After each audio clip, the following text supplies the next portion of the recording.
Hi, I'm Mr. Bernard. In this video, I'm going to cut the stuff out that I need to finish building my stairs and then assemble them. Because it's just a model stair, I'm just going to cut the stuff for half the stair.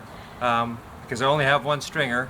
From the side view, it'll look like a finished stair, but we won't be able to walk up it. But it'll be enough for you to see exactly what the process would be to build a set of stairs in a house or to a sun deck. The first thing I'm going to do before I cut anything is make myself a cutting list. So I got myself a little pad of wood here, and I'm going to write down what I need on it. I'm going to write quantities and sizes. The first thing I need are riser boards to go from the bottom to the top. Okay, so I'm going to measure what I need. The first one is 5 3/4.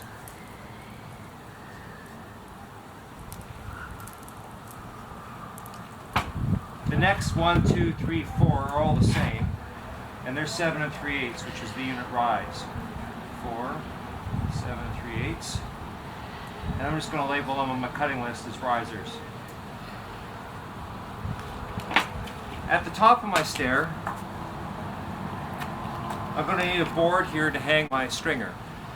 To calculate the size of this hanger board, I call it a hanger board, your book will call it a stringer support. I've drawn myself a full-size drawing of the end of the floor frame assembly and the top of the stringer. So what I have here is the drawing, a full-size drawing, so I can just measure right off of it, of the floor frame and the top tread and the top of the stringer. So what I'm going to do is I'm going to measure the distance from right here, this is my board that's going to hang my stringer, and down to here. So when I measure that, it's 13 1/4. So I'll write that on my cut list. 13 1/4, and that's my support. Lastly, I need treads. I'm going to make my treads so they have 1 inch of nosing. My unit run is 10 inches, so I need 1, 2, 3, 4, 5 treads that have a width of 11 inches. Okay, before I install my stringer into my mock floor assembly, I'm going to do something at the bottom of it so that I can securely fasten it to the ground. Now the building code said the stringer needs to be attached, solidly attached to both the top of the stringer and the bottom of the stringer. The easiest way to do that is to take a 2x4 and nail it on the floor, and then put some nails or some screws through the side of the stringer like that. And now the stringer is attached to the ground because that's attached to the ground. What I'm going to do instead, and this is a little bit better, is I'm going to cut a notch out of the bottom of my stringer, and the 2x4 is going to sit in there. So the fasteners aren't even really required. If you think about it, when people walk down the stringer, it wants to slide forward, and this piece is essentially going to be in front of it, stopping it from moving.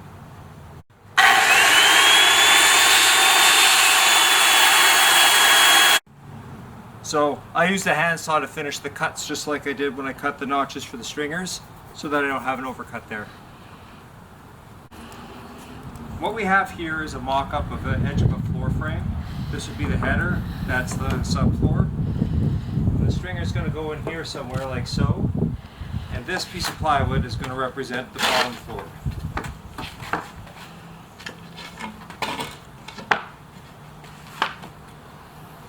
Something like that.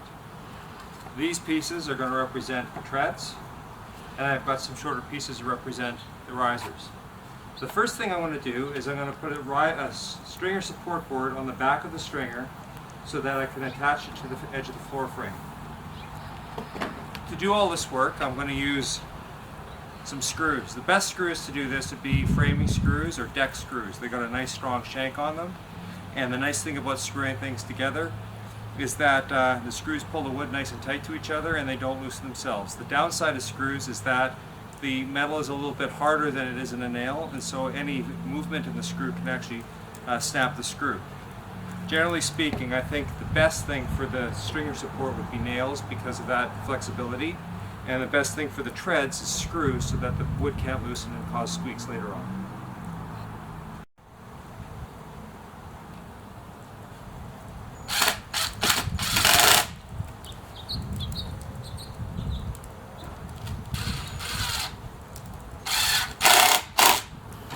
This is the piece that we measured off of the full-size drawing. So hopefully when that's attached to the edge of my floor like that, the distance from here to here is 1.5 inches more than it needs to be, because when I put my 1.5 inch tread on there, I want my unit rise to be 7 3/8. So I'll check it in a second.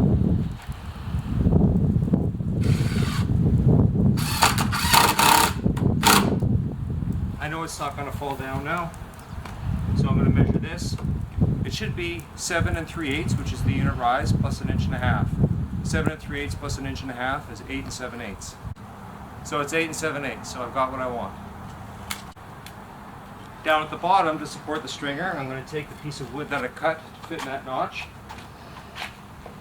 and it's going to go in here and it's going to get attached to the floor.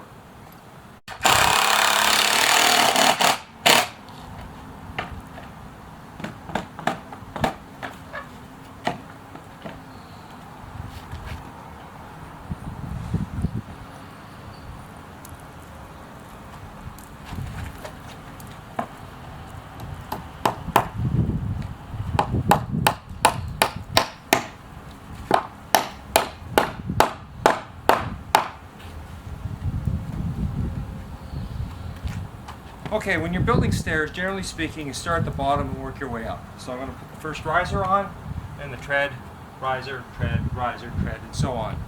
If these were a set of stairs I was actually putting in my home, I'd be gluing everything together using construction adhesive. And I'd be screwing it all so that the construction adhesive is pulled nice and tight. At the end of the day, I'll have a set of stairs that doesn't squeak.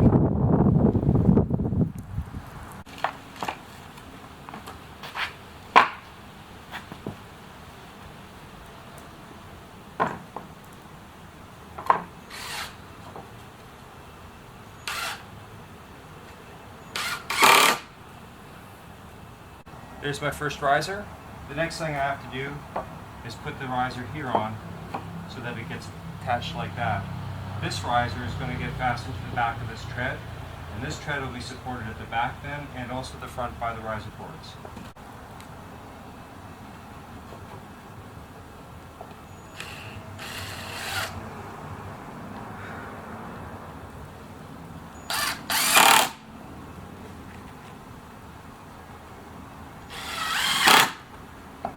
The way the tread gets installed will depend on what the treatment is on the outside here. If it's between walls, then it'll go flush to the stringer. If it's supposed to have some sort of return on it, you might be nailing a tread cap on the outside, in which case it'd be flush to the stringer also. Or if it's covered in carpet, you might have it stick out like that, so that there's a nosing here and a nosing there. I'm going to just make it flush with my stringer. And I'm just going to do one layer all the way up.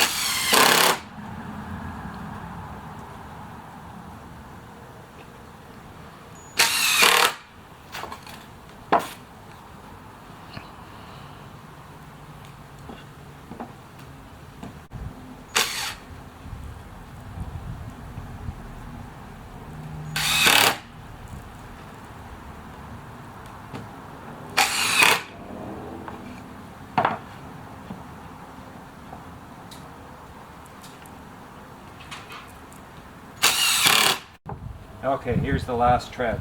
Now the reason we start at the bottom to the top might not be obvious with the short set of stairs where I can stand on the ground. But if you think about it, if you've got 10 feet of total rise, you're not going to be able to stand on the ground while you're working on the top half of the stairs. So as you work your way up, each one of these treads becomes a work platform for you to do the next one. So there's the first layer. That's done enough. The building code says that this must be at least 1 inch thick, even if it's supported at the front and the back of the riser board. So now what I'm going to do is I'm going to add a second layer to each one of them.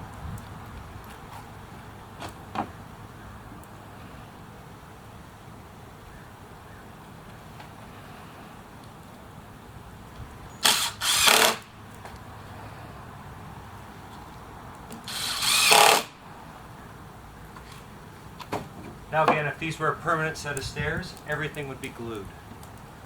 And I wouldn't be using wood glue, I'd be using construction adhesive. Construction adhesive has got the advantage that it will fill voids. So the wood doesn't need to be perfectly smooth to get a good bond. Now I'm going to work my way up and I'm going to screw the riser board to the back of the treads.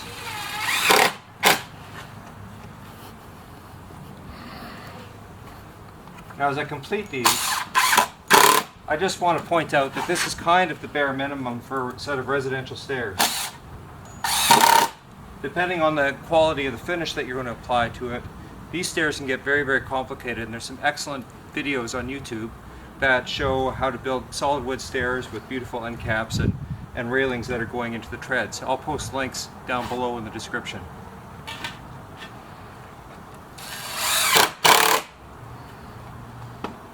The last thing I'm going to do is I'm going to go get my trimming router and I'm going to route the top edge of these stairs. The building code says that each one of these edges has got to have a round or a bevel on it, and it gives a size. I'm going to put a 1/4 inch round on all of them. So what I have here is just a corner rounding bit, and I'm going to put it into my trimming router and bull nose the edges of all the treads.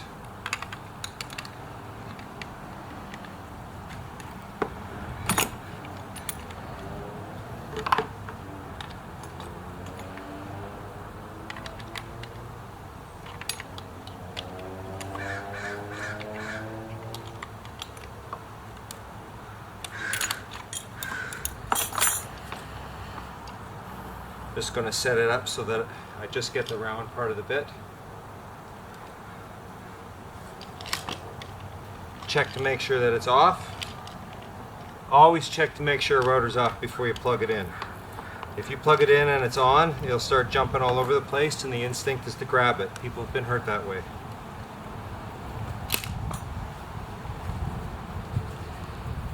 And now I'm going to round the edges, top edges of all these treads.